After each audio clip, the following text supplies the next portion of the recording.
Bienvenue à Repères parentaux, votre rendez-vous pour mieux comprendre, apprendre et grandir avec votre enfant.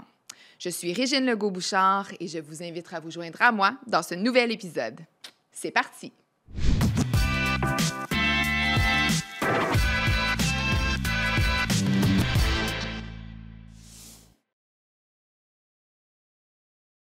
Alors aujourd'hui, nous abordons un sujet délicat mais crucial, l'intimidation chez les enfants. Donc pour en parler, nous avons le plaisir d'accueillir Mélissa Anne Leduc, travailleuse sociale au Conseil des écoles publiques de l'Est de l'Ontario, le CPO. Et nous sommes également accompagnés de Marlène Doppner, travailleuse sociale au CPO également. Bonjour mesdames. Bonjour. Salut, ça va bien? Ça va bien, toi? Oui, merci. Merci de nous recevoir. Ben là, tout le plaisir est pour nous. Sujet super important ce matin. Pourquoi est-ce que ce sujet est important pour les parents? Bien, ça fait 15 ans que je travaille dans le domaine, puis c'est un sujet qui est toujours à l'heure depuis le début de ma carrière. On en parle, puis c'est encore très, très, très courant aujourd'hui. Aujourd'hui, qu'est-ce qui est particulier aussi, c'est que les modalités au niveau de l'intimidation aussi sont très différentes avec l'ère numérique. Donc, c'est important de continuer à en parler, puis afin de prévenir ces comportements-là qui peuvent avoir des impacts énormes là, chez nos jeunes. Ah oui, absolument. Oui. Donc, Mélissa, est-ce que tu peux nous expliquer un petit peu pourquoi il y a certains enfants qui développent des comportements plus intimidants? On parle souvent des enfants qui se font intimider, mais là, qu'est-ce qui fait qu'un enfant peut développer des comportements qui sont intimidants? Bien, quand on parle d'enfants qui ont des comportements intimidants, qu'est-ce qui est vraiment important de reconnaître que leur comportement, c'est pas seulement un mauvais comportement. Ça découle souvent de plusieurs facteurs qui sont interreliés et qui sont complexes. Quand on parle de facteurs, il y a des facteurs individuels, il y a des facteurs familiaux, puis il y a des facteurs sociaux. Donc, si on parle de facteurs individuels, par exemple, on peut parler, puis on peut se questionner, mais quelle sorte de tempérament est-ce que notre enfant a? Est-ce qu'il y a un tempérament qui est plus dominant? Est-ce que c'est un enfant qui veut contrôler son environnement? Est-ce qu'il y a beaucoup de leadership dans son entourage? C'est pas nécessairement quelque chose de mauvais. Puis actuellement, l'enfant peut être extrêmement épanoui à travers ce tempérament-là s'il est très bien encadré. Mais s'il y a peu d'encadrement, peut-être que cet enfant-là va vouloir un peu plus contrôler son environnement, puis ça peut refléter ensuite par des comportements qui pourraient peut-être être intimidants. Un autre exemple aussi, c'est au niveau de l'estime de soi. Est-ce que votre enfant a une mauvaise estime de soi, puis a tendance à vouloir intimider les gens pour pouvoir se remonter? On parle aussi des habiletés psychosociales. Est-ce que l'enfant a des lacunes au niveau des habiletés, puis il a de la misère à connecter avec les enfants? Aussi, est-ce que l'enfant a tendance à vouloir rechercher l'attention? Tu sais, je pense souvent à ces enfants-là, peut-être que, il y a un nouveau frère ou une nouvelle sœur qui vient de se joindre à la famille, puis il y a peut-être moins d'attention à la maison. Donc là, il cherche de l'attention, puis il va prendre n'importe quelle attention, même celle qui est négative. Il y a aussi, est-ce que ton enfant a un manque d'empathie? C'est reconnu, l'empathie, le développement de l'empathie, c'est pas quelque chose qui est nécessairement inné. Donc, c'est une habileté qui doit s'apprendre. Puis certains enfants ont besoin d'un peu plus d'appui par rapport à ça. Tu sais, c'est les enfants qui ont de la misère à avoir du remords, qui ont de la misère à se mettre dans les souliers des autres enfants. Donc, après, on va parler des facteurs qui sont familiaux. Donc, qu'est-ce que ça a de l'air à la maison? Est-ce qu'il y a des modèles de comportement à la maison qui sont inappropriés? Quelque chose qui est vraiment important à reconnaître ici, c'est que les enfants, c'est des éponges et ils vont absorber et apprendre à travers la modélisation. Donc, si à la maison, la façon qu'on règle nos défis, c'est en criant, c'est en nommant des noms, en disant des injures, les enfants vont vouloir répéter ces comportements-là à la maison. Est-ce que aussi les relations sont tendues? Est-ce qu'il y a une séparation? Est-ce qu'il y a des tensions entre les parents? Est-ce qu'il y a des tensions entre les frères et sœurs? Est-ce qu'ils ont de la difficulté à résoudre leurs problèmes? Est-ce qu'il y a de la jalousie? Est-ce qu'il y a de la mauvaise supervision à la maison ou de l'encadrement? Donc, est-ce qu'on est un parent qui est peut-être un peu laissé-faire? Ou peut-être parce qu'on est tellement occupé puis on est tellement submergé par la réalité qu'on vit comme parent parce que on le sait comment c'est être parent, que des fois, on n'a pas l'énergie de gérer puis faire les suivis qu'on a besoin. Puis que les enfants ne reçoivent pas peut-être les conséquences qu'ils devraient avoir à leurs actes. Donc, ils n'ont pas cette occasion d'avoir ces réflexions-là. Puis aussi, est-ce qu'il y a une absence d'affection ou de soutien émotionnel? On ne sait jamais aussi comme parents. Nous autres ici, on a notre vécu. Plusieurs parents aussi ont vécu des traumatismes pendant leur propre enfance, puis qu'il y a des blocages au niveau des émotions. Puis c'est difficile d'avoir ces connexions-là qui sont constantes avec leur enfant. Mais ça peut avoir un impact aussi tout au niveau du développement de l'intelligence émotionnelle. Puis après, on va parler des facteurs sociaux.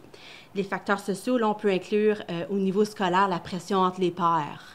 L'influence, est-ce qu'on est des enfants qui sont un peu plus influençables? C'est quoi la dynamique des groupes?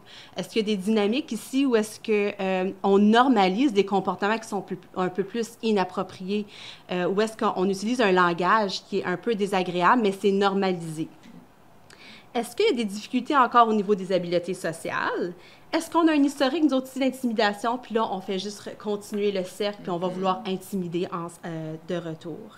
Puis c'est quoi aussi les dynamiques de groupe? Est-ce qu'il y a on a tendance à se tenir avec des enfants qui sont plus encore, qui ont un tempérament, qui ont un peu plus dominant, avec d'autres enfants qui sont plus des suiveurs? Puis on a tendance à vouloir peut-être contrôler et dominer ceux qui ont tendance à suivre, dans le fond. Oui, être comme un leader négatif là, avec la gang d'amis. Là. Oui, exactement, exactement. Donc, vous voyez qu'ici, il y a tellement plusieurs facteurs qui peuvent être interreliés. C'est pas noir ou blanc. Il y a plusieurs nuances quand on pense à des comportements intimidants. Je vois justement qu'il y a plein de différents facteurs. C'est pas juste une chose qui fait que l'enfant va développer des comportements intimidants, que ça soit personnel, individuel, comme tu as dit, familiaux ou même sociaux, là. Et j'imagine que ça peut être un peu de tout aussi. Oui, exactement, exactement. Est-ce que tu pourrais me dire, c'est quoi les signes que les parents devraient comme repérer là, chez leurs enfants? Là? Comment soupçonner un petit peu là, que ton enfant a peut-être des comportements intimidants? C'est quoi les signes à reconnaître? Oui, donc, comme j'expliquais tantôt, là, au niveau d'avoir un comportement qui est un peu plus dominant, on peut le voir à la maison aussi, on peut le voir avec les frères et sœurs, si on a de la fratrie, on peut le voir avec les parents, avec les voisins. Est-ce qu'on a tendance à avoir de la violence verbale, utiliser des mots qui peuvent être un peu plus violents? Est-ce que votre enfant a tendance à être un peu plus impulsif? Est-ce qu'il y a un manque au niveau du contrôle, au niveau de l'autorégulation? Est-ce que c'est quelqu'un qui va réagir fort, puis qui a de la difficulté après à gérer l'émotion, puis l'intensité de son émotion? Est-ce que l'enfant, encore, on remarque, est-ce qu'il manque d'empathie? Que si son frère ou sa sœur se font mal, ou qu'il y a quelque chose qui arrive dans la famille, ou qu'il y a un comportement, il n'y a pas trop d'empathie, ça ne dérange pas, il ne voit pas vraiment l'effet des comportements qu'ils peuvent avoir. Puis, encore là, comme j'expliquais, là, ce besoin là, de contrôler dans son environnement. Puis des fois aussi, c'est de regarder la subtilité là-dedans, quand on fait du jeu, qui essaie toujours de contrôler la situation, qui va manipuler son entourage un petit peu. Les signes sociaux aussi. Est-ce qu'il y a tendance à faire de l'isolement sélectif avec ses amis? Est-ce qu'il va choisir certaines personnes et des fois retirer certaines autres personnes? Avoir ce contrôle-là aussi, ça peut être un signe. Tu sais, une journée, tu es ami avec celle-là, mais là, il ne veut rien savoir de cette personne-là. Est-ce qu'il y a des relations de pouvoir qui sont déséquilibrées? Comme j'expliquais tantôt, y a-t-il des dynamiques? Est-ce qu'il y a la personne qui va tendance de suivre un petit peu plus, puis l'autre avec le contrôle, qui va avoir du contrôle? Puis, est-ce qu'il y a des fréquentations aussi avec les pères qui sont un peu plus agressifs? Est-ce que les jeux sont plus violents, tu sais? Puis à la maison. Donc, ce qu'on peut remarquer aussi, c'est les refus de responsabilité. Mm-hmm. L'enfant a fait quelque chose, puis là, il va renier qu'il a eu ce comportement-là, puis il va ne pas prendre responsabilité de ses actions. Il va y avoir des réactions qui vont être plus fortes au niveau de l'autorité. Donc, quand on essaie de réorienter, il va être sur la défensive, il va peut-être avoir tendance à crier, il va peut-être se renfermer aussi. Puis, il peut avoir une attitude méprisante, tendance à mépriser ses frères et sœurs, être condescendant aussi, puis qui peut être très difficile pour les frères et sœurs aussi, là, puis pour l'entourage de l'enfant. J'ai l'impression que ça parle à plusieurs parents, ça.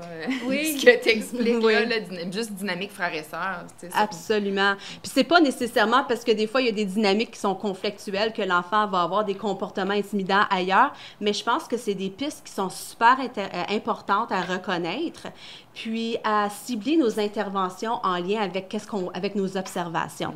Oui, c'est ça. Est-ce qu'il y a des façons les repérer rapidement, de faire quelque chose rapidement? Oui, absolument. Bien, qu'est-ce qui est vraiment important aussi, c'est dans la prévention, hein? C'est dans la création d'un lien d'attachement sécuritaire avec notre enfant, où est-ce qu'on a de l'observation active puis de l'écoute empathique.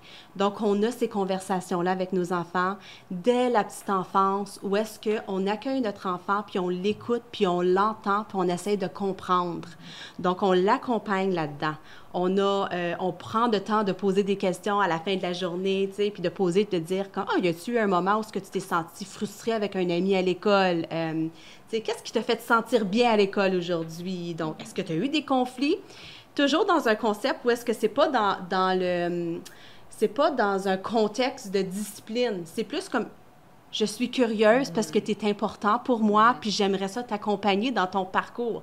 Les enfants sont dans un contexte d'apprentissage, puis notre responsabilité, c'est de les accompagner pour pouvoir développer les compétences nécessaires pour pouvoir vivre en harmonie, dans le fond, dans la société, là. Fait qu'avoir une approche vraiment bienveillante avec son enfant, puis oui. accueillir tout ce qui se passe dans sa vie, les émotions, oui. les comportements pour pouvoir exactement. Bien le comprendre puis l'orienter. Oui, absolument. Puis vous allez voir, si on utilise cette approche-là dès la petite enfance, c'est que quand ça va être le moment où est-ce qu'il va avoir un problème, l'enfant ne se sentira pas menacé de vous en parler. Même s'il est peut-être dans le tort, même s'il a posé quelque chose, un geste qui était inapproprié, parce qu'il sait que malgré le fait qu'il y a eu un comportement qui n'était pas correct, vous allez quand même l'aimer puis vous allez l'accompagner dans le processus. Ouais. Après, bien, c'est vraiment important aussi de continuer à surveiller les changements. Est-ce que vous voyez qu'il y a des changements au niveau du comportement, à l'école? Une autre chose aussi, c'est que si jamais vous remarquez qu'il y a des choses, qu'il y a des changements, vous avez des inquiétudes, c'est super important de communiquer avec l'école. On travaille en collaboration. Les enfants passent la majorité de leur journée à l'école ou est-ce qu'ils sont dans un contexte social. Donc, les chances que l'intimidation arrive à l'école, ça sont quand même assez grandes, tu sais. Donc, de demander aux enseignants des observations, d'avoir de l'ouverture pour pouvoir mieux comprendre, puis pour pouvoir regarder aussi c'est quoi ces facteurs sous-jacents là, qui fait en sorte que notre enfant a un comportement. Puis aussi, une autre chose qui est très importante et que je veux faire un rappel, c'est de surveiller l'heure numérique. Sur la surveillance numérique, c'est super important. Soyez informés, regardez ce que votre enfant consomme. Restez à jour aussi avec tous les... désolée, je ne peux pas me rappeler du nom du terme en français, là, mais les slangs ou le langage qui est utilisé, dans le fond, là, au niveau de la communication sur l'Internet. Donc, on ne peut pas prendre pour acquis, on ne sait pas qu'est-ce qui se fait. Moi, j'encourage toujours aussi de laisser votre enfant utiliser l'Internet, pas dans un endroit clos, dans leur chambre à coucher, mais peut-être dans le salon aussi, où est-ce que c'est un peu plus supervisé. Excellent. Ouais. Bonne idée. Ouais. Mais justement, est-ce que tu peux nous parler d'autres stratégies que les parents peuvent utiliser à la maison pour comme réduire là, les comportements intimidants s'ils soupçonnent que leur enfant... Oui. Bien, dans le fond, c'est de détecter, là, tu sais, je commencerai avec détecter les signes précoces. Donc, on regarde, comme je parlais aussi, au niveau des facteurs possibles, on remarque comme, OK, oui, il n'y avait pas trop d'empathie à ce moment-là. Peut-être que c'est quelque chose qu'on devrait mettre plus d'énergie là, au niveau de développer l'empathie, là, ou je vois que son estime de soi, c'est peut-être un peu plus difficile en ce moment. Il a vécu peut-être plusieurs défis au niveau de l'estime de soi. Bien, on va essayer d'attaquer ça là, pour pouvoir s'assurer qu'il est super bien entouré puis encadré par rapport à ça pour voir si ça peut réparer aussi quelques gestes, là. Puis j'imagine qu'on peut faire ça à différents moments. C'est pas obligé d'avoir une conversation formelle, mais tu sais, tu écoutes une émission, tu vois que peut-être, tu sais, quelqu'un a eu un geste intimidant envers un autre personnage, là, arrêter, en parler. Oui, c'est ça, exactement. C'est très dans la subtilité au niveau du parenting. T'sais, on n'a pas besoin d'être assis avec notre parent à chaque fois pour pouvoir faire la morale, tu sais. Donc, c'est un peu plus dans un contexte comme un film. Tu sais, si je pense le film Sans dessus-dessous ou La Reine des Neiges, ou il y a un film excellent qui s'appelle Nebula qui parle de l'empathie, c'est qu'on regarde ça, puis là, on est plus actif au niveau de la conversation. On pose des questions. Comment est-ce que tu penses qu'elle s'est sentie quand c'est arrivé? Hey, c'est difficile, c'est triste. Comment toi, tu te sens quand tu vois ça? Puis là, encore là, de façon très organique, on est en train d'introduire des concepts à notre enfant. Oui, puis c'est un peu moins confrontant aussi. Oui. Tu sais, au lieu de parler du comportement que l'enfant a eu, disons, C'est que c'est sur quelqu'un d'autre, Oui. il peut plus y réfléchir sans être sur la défensive. Absolument, oui. Puis il y a plein d'autres stratégies aussi qu'on peut faire pour pouvoir développer l'empathie, faire des jeux de rôle. Les vendredis soirs, si on joue des jeux de société, puis on fait des jeux de charade ou des jeux de mime ou des choses comme ça. Puis que dans ces jeux-là, bien, on va introduire peut-être des concepts au niveau des interactions sociales ou qu'il doit il doit se mettre dans les souliers d'une personne qui subit de l'intimidation. Puis comment est-ce qu'elle se sent? Puis comment est-ce qu'elle vit ça? Puis là, ça l'apporte aussi encore à la réflexion. L'éducation émotionnelle est super importante là-dedans. Il y a des concepts de base au niveau d'être capable de reconnaître nos propres émotions, de les accompagner là-dedans. Puis aussi de modéliser nos propres émotions comme parents. Tu sais, on n'est pas parfait, hein? Comme moi, je suis parent, toi aussi, Marlène, t'es parent, puis on a tendance des fois, il y a des fois où on va se sentir dépassé, nous autres aussi.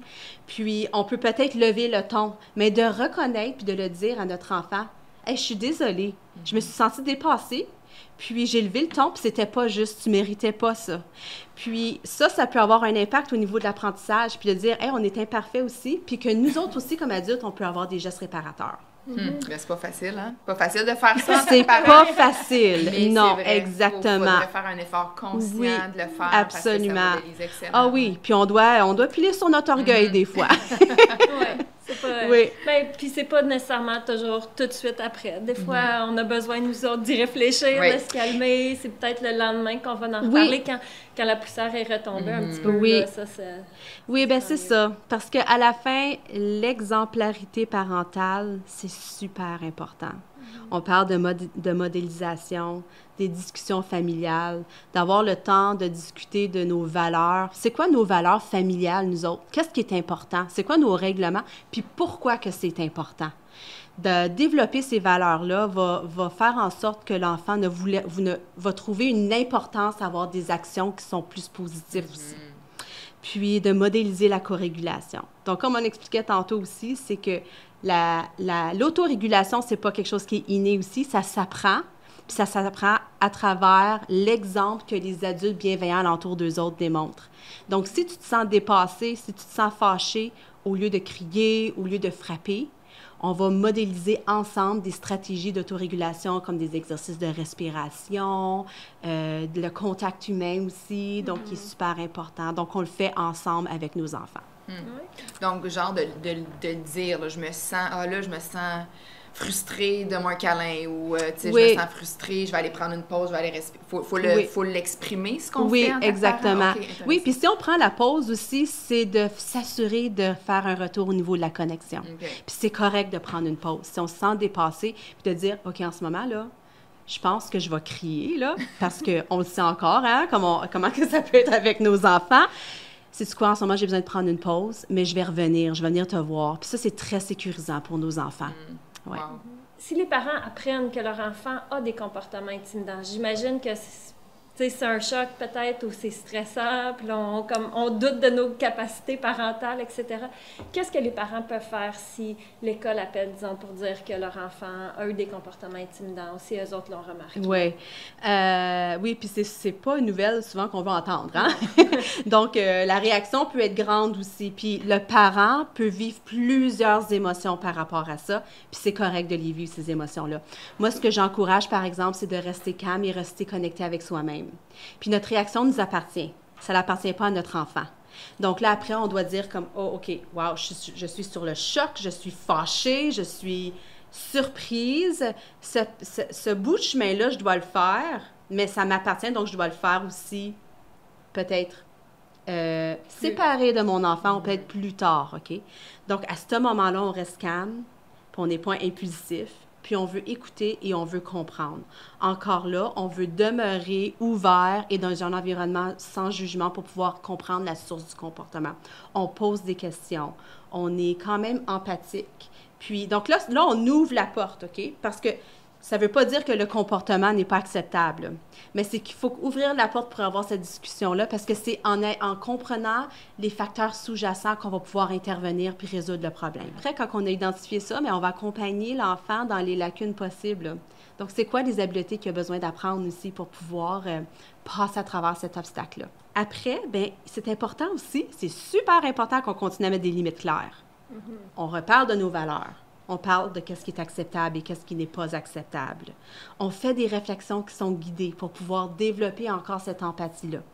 Puis après, c'est qu'on va... il faut qu'on impose des conséquences, mais les conséquences ne vont pas être punitives, mais elles vont être plus dans elles vont être plus réparatrices pour pouvoir permettre l'apprentissage. Donc là, on va regarder ensemble ça va être quoi ces conséquences-là. Puis qu'est-ce qui est prouvé au niveau de la recherche, c'est les conséquences réparatrices sont beaucoup plus efficaces au niveau du développement des compétences qu'ils ont besoin d'apprendre. Puis après, c'est important de faire un suivi.